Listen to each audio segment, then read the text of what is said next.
Today it's about the bass and the first steps to get a fat reggae bass sound.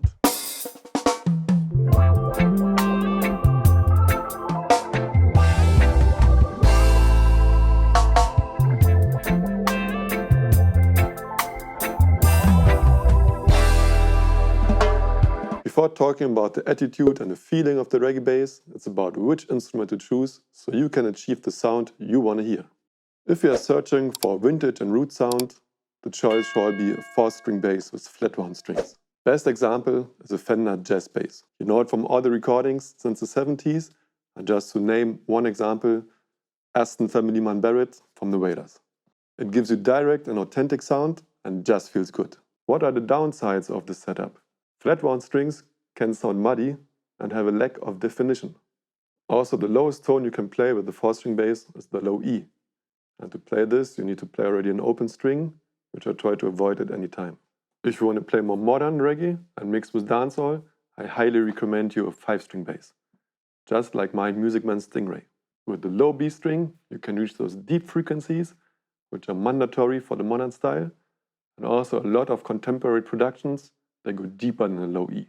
Another big advantage is you can play the bass line higher on the neck using the bigger strings and give it a fatter sound. To give an example, I choose 2 songs from a Gentleman Live set. The first one is a Steppers, and it's called Sin City. It's an F sharp minor.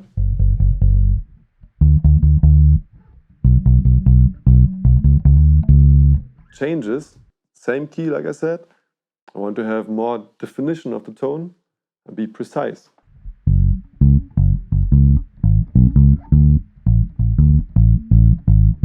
So here, the lower neck position is the better choice.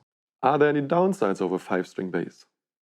Yes, there are. If you're not used to the 5th string, you can get easily lost on the fretboard and lose orientation. Another problem can be muting the lowest string. If you don't, you cause trouble, because then deep frequencies are flying around, which we don't want to have. To mute the low B string, there's an easy trick. You use it as a thumb rest. If you play on the higher strings, I use the E string as a thumb rest and mute it with the side of my thumb.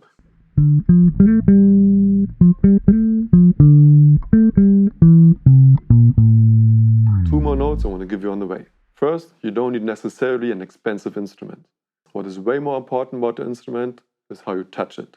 And there, low-budget instruments can do an awesome job as well. And the second thought, fatness is not everything. Look for a nice balanced sound in between fatness and deepness, but also definition and character of your sound. And like I just said, it is way more important what happens before the strings. The sound comes out of your soul and goes through your fingers. And that's what I will talk about another time. So stay tuned on BuffBaff TV and see you next time. BuffBaff! Drop the music, let them soul.